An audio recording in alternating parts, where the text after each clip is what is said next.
Welcome at the Kotlin Brownbag session. I'm 𝗕𝗿𝗏𝗴. I'm working as a software quality consultant at Brightest, and I'm mostly active within the domain of test automation and CI/CD. Today we will have a look at the Kotlin language, and we will start with a short introduction. So what is Kotlin, why should you use it, and what are the fundamentals of Kotlin? And in the end, we also have a look at how we can apply it within test automation. But first, let's start with the introduction.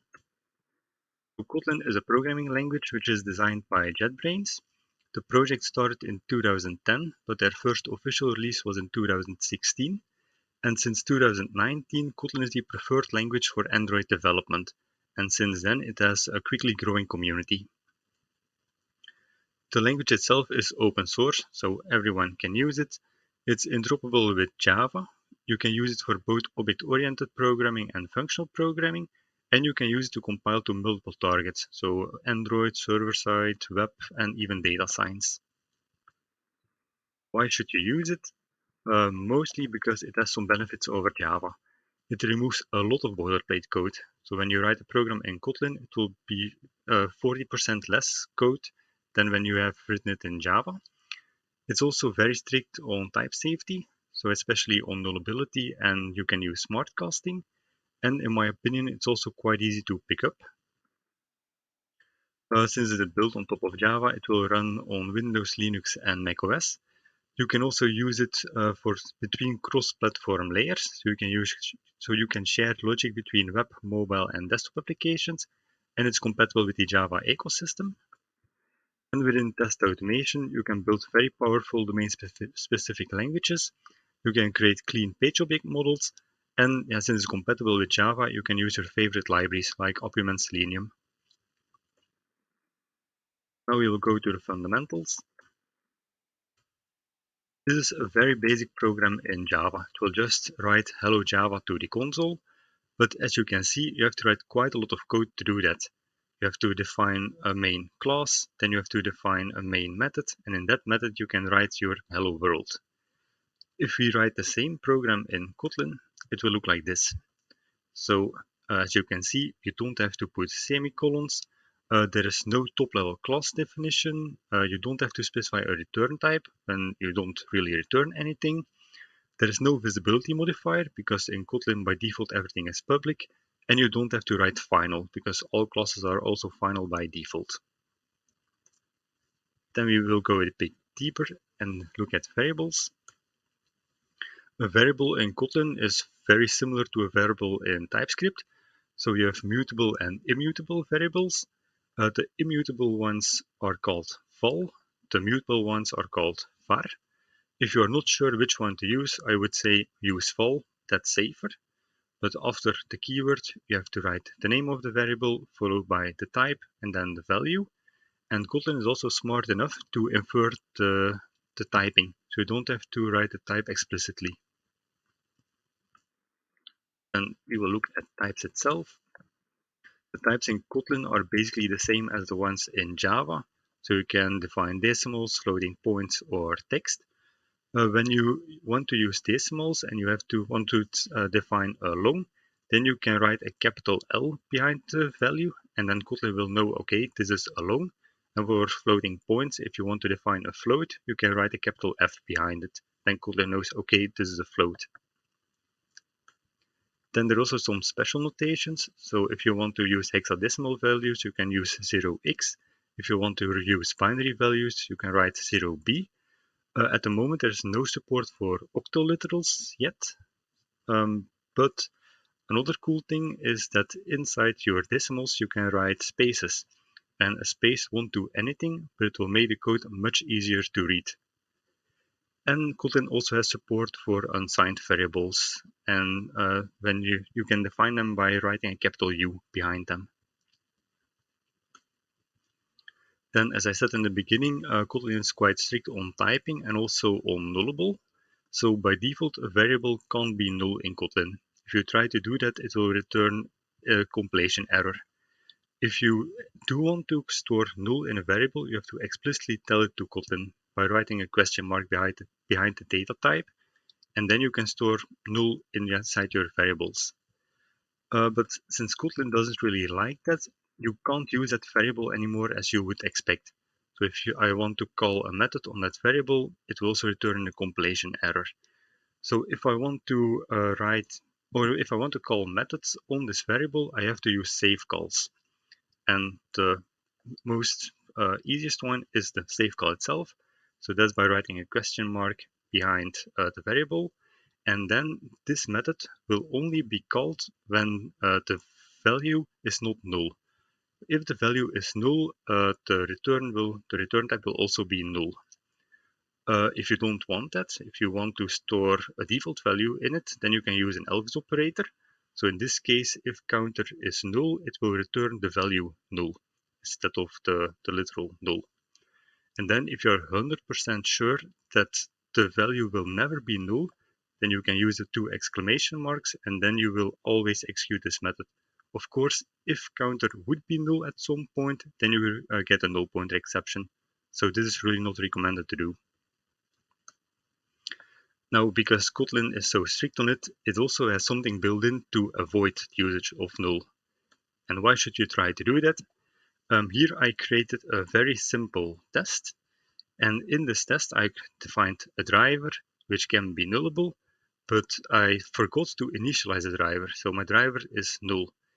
Due to the save calls here, these methods will never be executed. So this test method won't do anything basically. But since it doesn't do anything, it will also not fail, and my test will pass. So it will result in false positive results, while the test actually didn't do anything.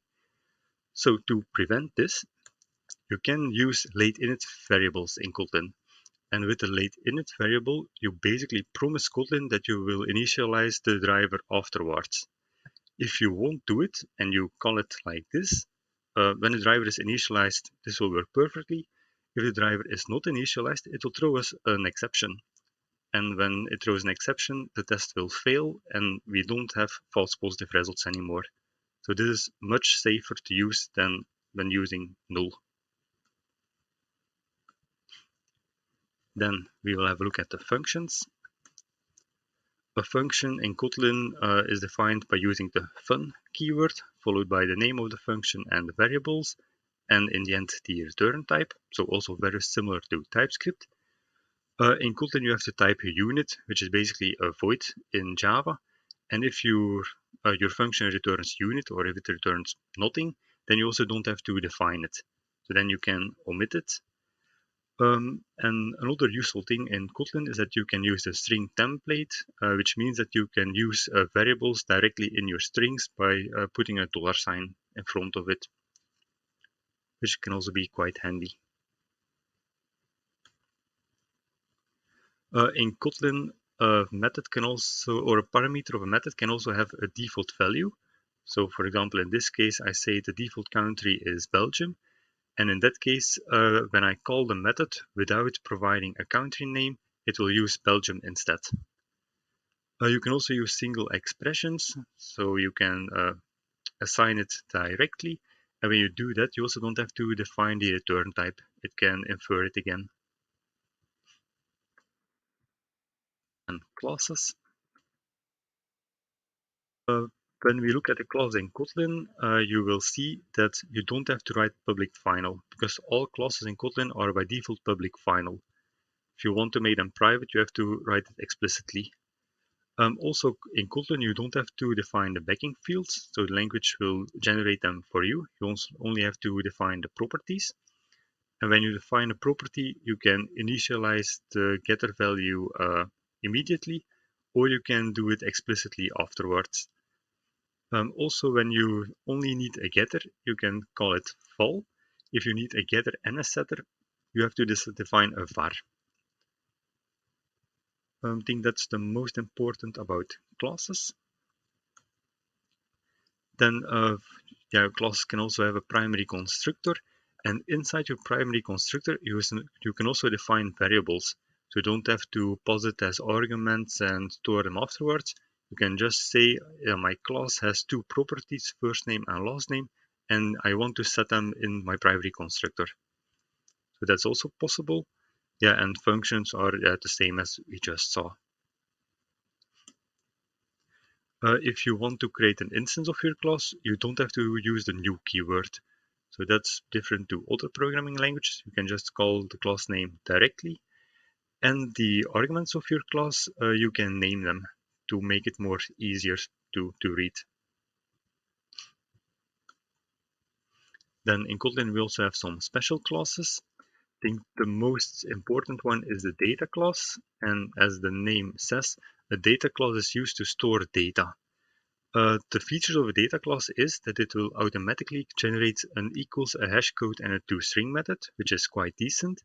It will also provide a copy method, so you can copy the content of one class to another class. You should basically only use it for to store properties, and it will remove a lot of boilerplate code, as we will see. So if I would create a data class in Java, I first have to create my begging fields. So here I want to create a data class to store some person information like first name, last name, and age. So first the begging fields. Then I have to define the getters and the setters. Afterwards, I need to add a constructor. And I also want to override the toString, the equals, and the hash code method. And when we all do that, we end up with 50 lines of code to store 3 simple properties, which is quite a lot. If we write the exact same class in Kotlin, it will look like this. Here I create a data class person. It will have 3 properties, first name, last name, and age. And it will have both a getter and a setter since I made a var of it. So 1 line of code vs 50 lines of code. Now, to use a data class is exactly the same as a normal class. I can initialize it. I can also use named arguments for it. In that case, also the place doesn't matter where you put them. I can make a copy of the class where I override some properties of it. And I can also destructure it. So I can store the properties all in separate variables, which is also quite useful. Now, let's have a look at test automation.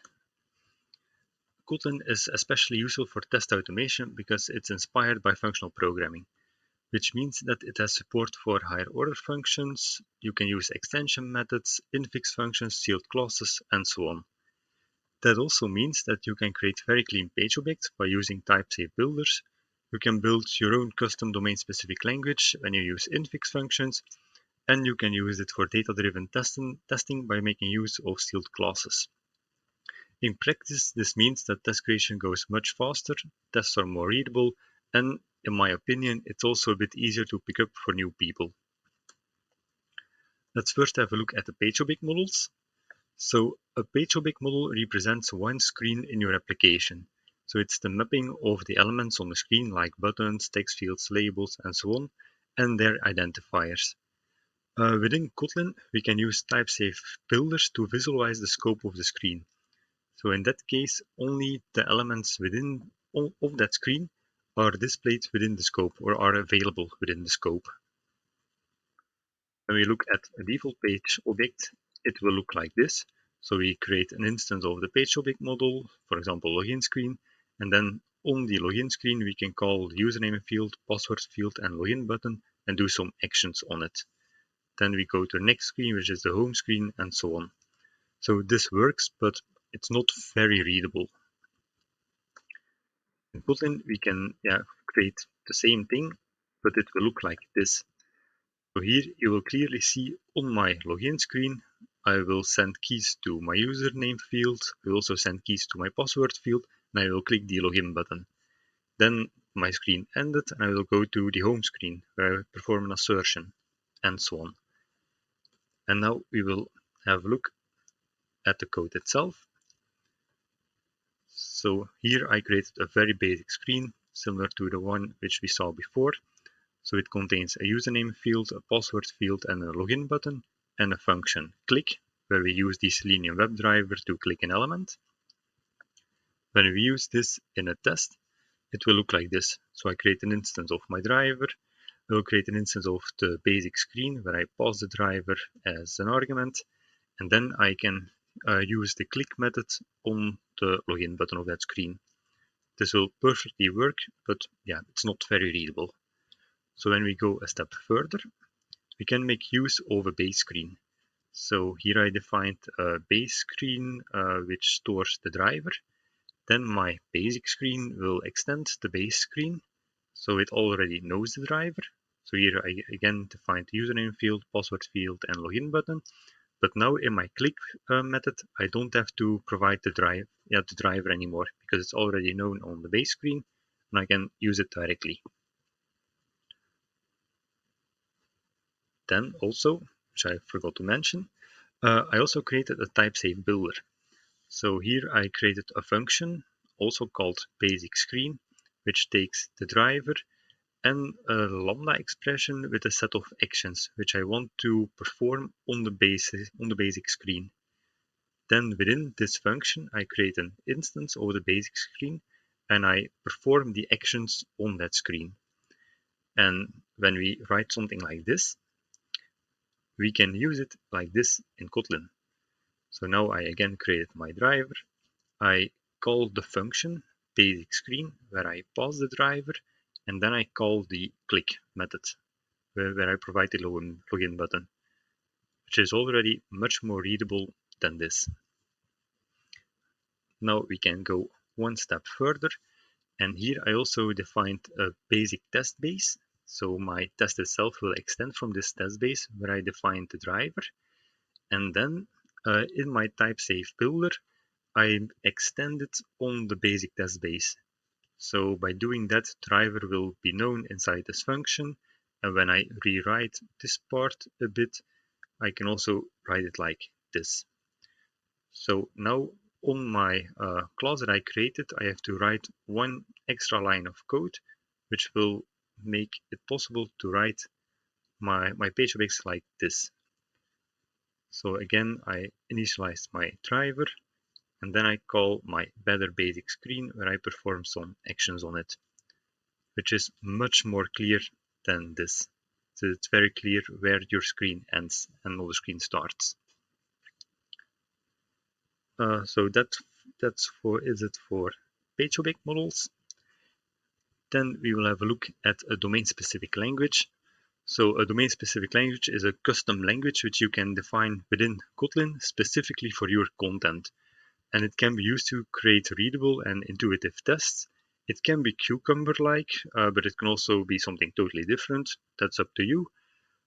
Since it's written within functions of Kotlin, there are no language limitations, so you don't need any additional frameworks. You are not limited to the keywords of your language. You can still use loops and variables and so on. And it supports autocomplete, which is the most powerful thing of it. And we can achieve this by using infix functions in Kotlin.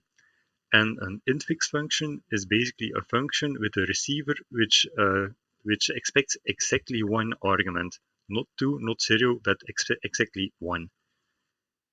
And when we do that, we can create sentences like this. So here I created two classes, execute and verify. On those classes, I created some infix functions, send keys, and that infix function takes one argument, which is the text. And then the result of this I pass to another infix function, which is called to, and that takes the variable username or the variable element as input. And by doing this, I can write very readable actions. You can use it to perform actions, or you can also use it to verify actions. Now, how does that work? Here in this example, I initialized my driver. I created some page objects, and here I went for a more BDD-like language with when, then, and end. So I defined the keyword when, for which I used, I have to go to here. So I created a sealed class BDD, which takes the driver. And on that sealed class, I created some other classes, when, then, and end. And these classes I can then use inside my my language. So here on the when keyword, I create an infix function navigate to, which takes one argument, which is the URL which I want to navigate to. Same with the then element. So the cool thing is that it has autocomplete. So if I write then, it gives me a list of everything which is possible. I can just select it. I trigger autocomplete again. It will also give me all the possible elements which I can provide. And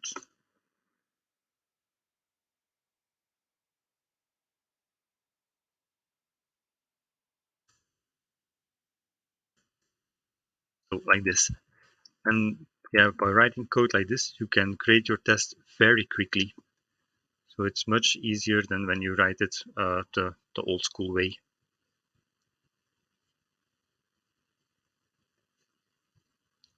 Then the last thing which I want to show is how you can manage drivers with sealed classes. So therefore we have to go to here.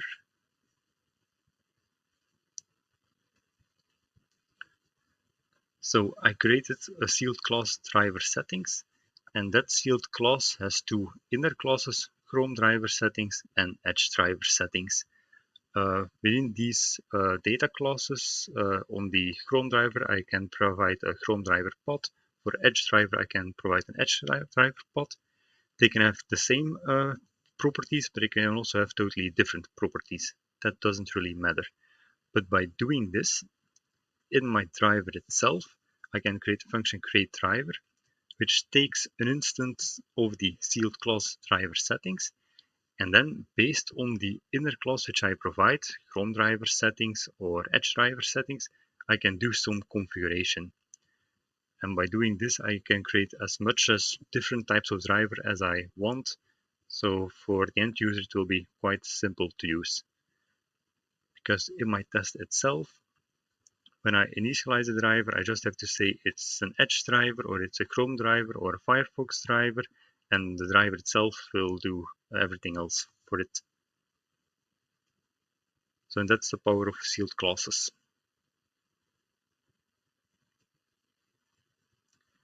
And that's basically it, what I want to show about Kotlin within test automation. So to wrap up, Kotlin has a couple of advantages. You can do more with less code, as we saw. It's easy and intuitive to use, and you can prevent runtime errors since it's very strict on typings. And within test automation, we can create very clean and readable tests, and it will also speed up our test development. And that's it. Thanks for listening.